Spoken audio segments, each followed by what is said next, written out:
Hey, yeah. So, isn't it fascinating that you can earn Ether just by reading a blog?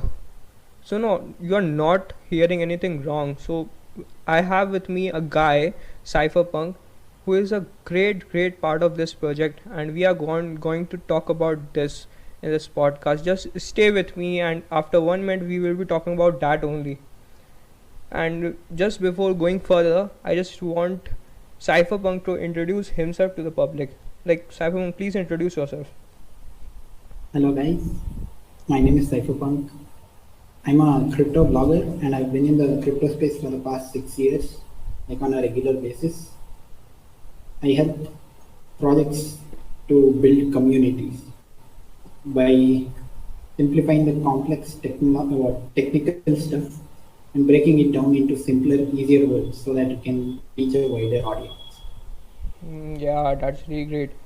So, thanks for being on my podcast. I'm glad that you agreed and we are doing this together.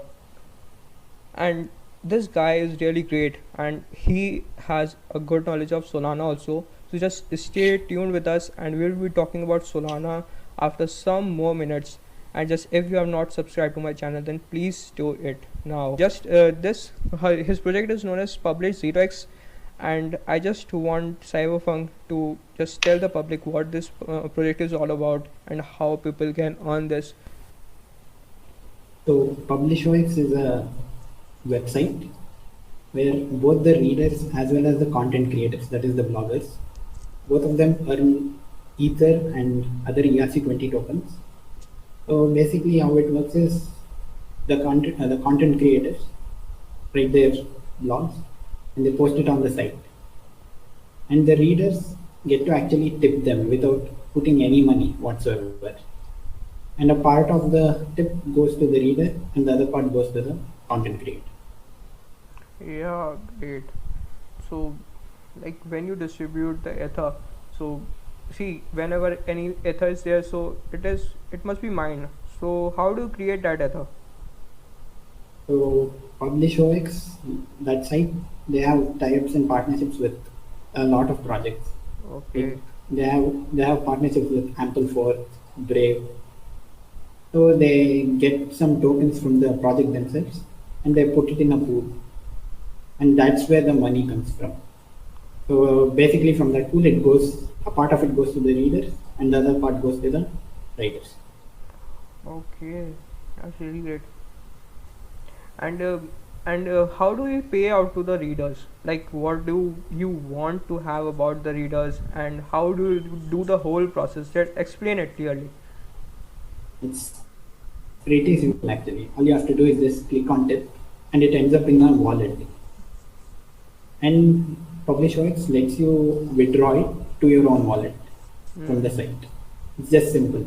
There's nothing too much to worry about. Okay, so what is this key? Public key and private keys? Public key is sort of like just think of it like as a long mathematical expression.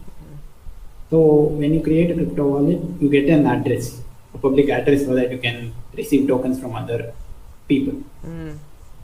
So that public address is actually derived from the public key. Okay.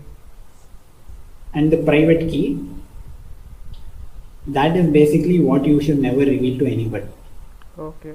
That is what gives access to wallets. So basically you have this 12-word phrase whenever you create a wallet, right? That is sort of like a private key.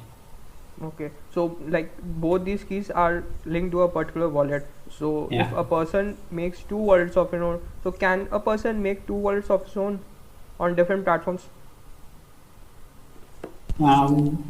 In the like if it's a hierarchical deterministic wallet, Hmm. so in simple terms, it's like you can generate multiple wallets from a single private key. Okay. Think of it as like a tree. Hmm. Okay, the root is like your private key. From that arises like these huge tons of branches, Okay. and there are like thousands of possibilities. Okay. So like if I want to have wallets on multiple platforms, then I will be having only one private key, which will be good for all the platforms, and all the platforms will have several public keys for me. Yeah, that works only for a particular blockchain, basically. Okay. So It is, yeah, it is if someone is working on Solana, so yeah, on Solana only this can happen, but no one can do it with Ethereum or other blockchains. yeah. It's not cross compatible because the chains themselves are different. They are isolated from each other. Okay. But the thing is that in chains like what Ethereum and Binance Smart Chain or something like that, any EVM compatible chain, Hmm. you just create a wallet, an Ethereum wallet. Hmm. You can use the same thing and generate another wallet on a different chain, basically, because all of them are forked from the same thing. Okay. Yeah. That's really great.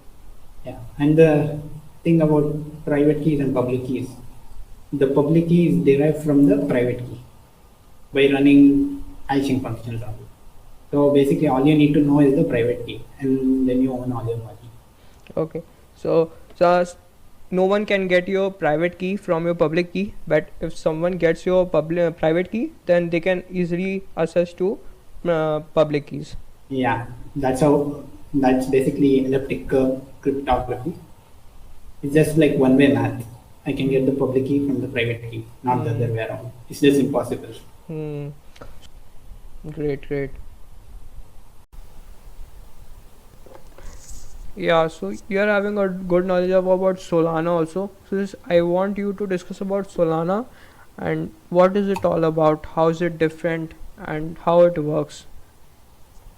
So Solana is a third generation blockchain, which is highly scalable and can handle very high transaction throughputs. So before I dive into Solana, I just want to go over the different types of blockchains. So blockchains first started with the first generation blockchain, like chains like Bitcoin, Litecoin, and Dogecoin. So these basically are like single asset support, no smart contracts. All you could do was like hold your assets, send and transfer. That's it. It was very boring. And Bitcoin wasn't too scalable either. It could only handle something like 5 to 7 transactions per second. And the finality time was like 1 hour. So what finality is basically the time taken for a blockchain to ensure that the transactions get permanently recorded into it, so that no malicious actor can roll back the chain, do a 51% attack, or alter the state. So then in 2014, Vitalik Buterin came up with Ethereum, which started the new age of blockchains, basically the second generation. It had like multi-asset support, smart contracts, which like changed the entire industry forever. So Ethereum developers came in, built lots of dApps. It's still the number one smart contract platform till today. But it too had limitations. Like scalability was still an issue. In the start, it would do well with 15 transactions per second. But as the network grew, the network became clogged. Transaction fees became way too high. And like the small players, they got left out because they couldn't afford the fees. And the transaction finality was also like 5 minutes. So it took 5 minutes to ensure that a transaction got permanently recorded and secured forever. So then in the 2017 ICO boom, a bunch of projects came. Basically the third generation blockchains, stuff like Cardano, Polkadot, Solana. And these, like, they wanted to build upon Ethereum to basically have multi-asset support, have smart contracts, but they also wanted to do something more, like interoperability and scalability. So what interoperability is basically, all these blockchains were like very isolated. Like they couldn't communicate. Bitcoin couldn't communicate with Ethereum, Ethereum couldn't communicate with Litecoin and all that stuff. So you had to stay on these chains as one. Like you couldn't move across chains. But these new blockchains, they wanted to like allow cross-chain native token transfers. And they also focused on scalability, like increasing the transaction throughput, reducing finality time.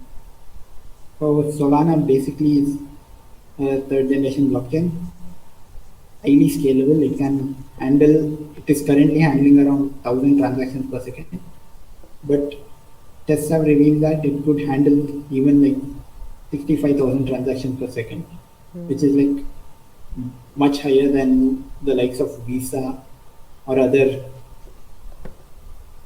credit card handling companies.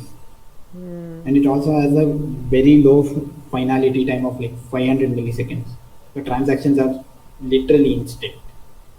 And yeah, you talked about like generation 3 blockchain, and what is this generation all about?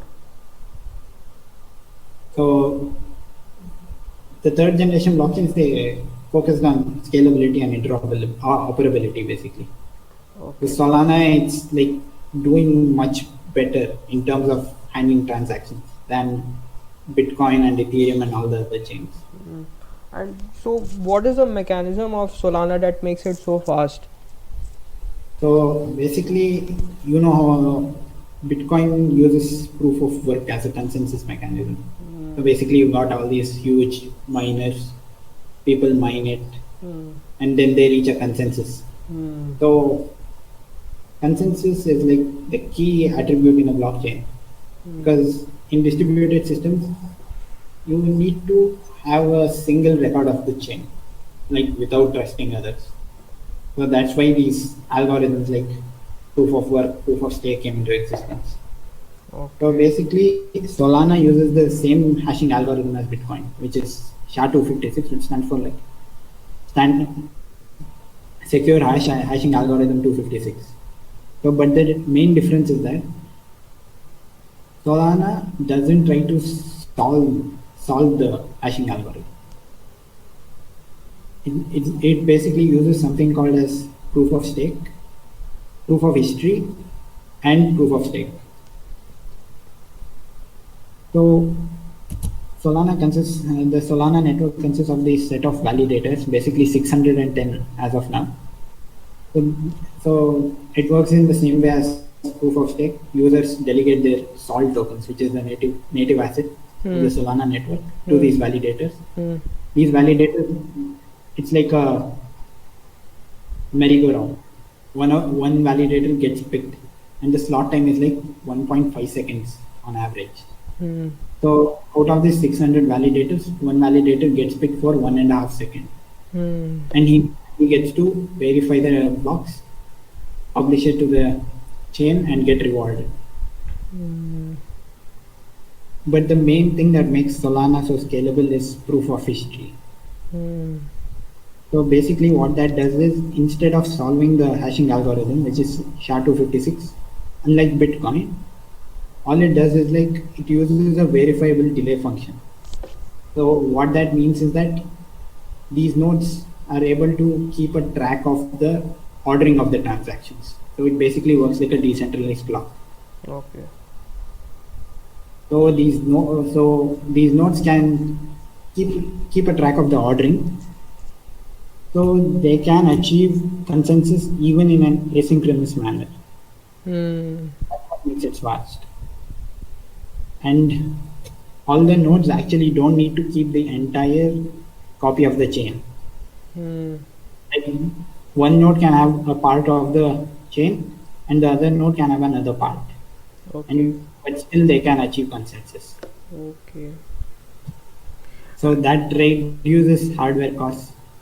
A person with an average computer can become a validator, and even the capital requirements aren't there. Like you don't need to be like a millionaire to become a validator.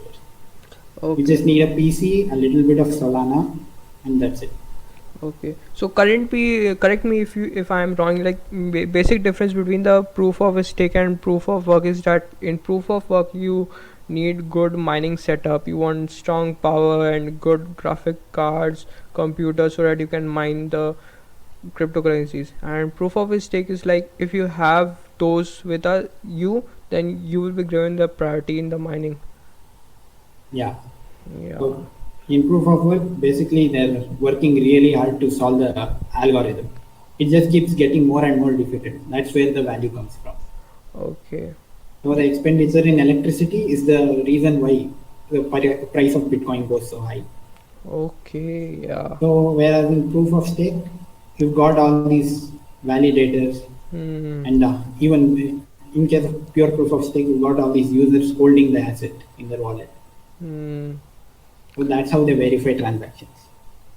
Yeah, so just winding up the podcast now, and it was great to have you on my podcast. And I'll just linking your crypto blog in my description.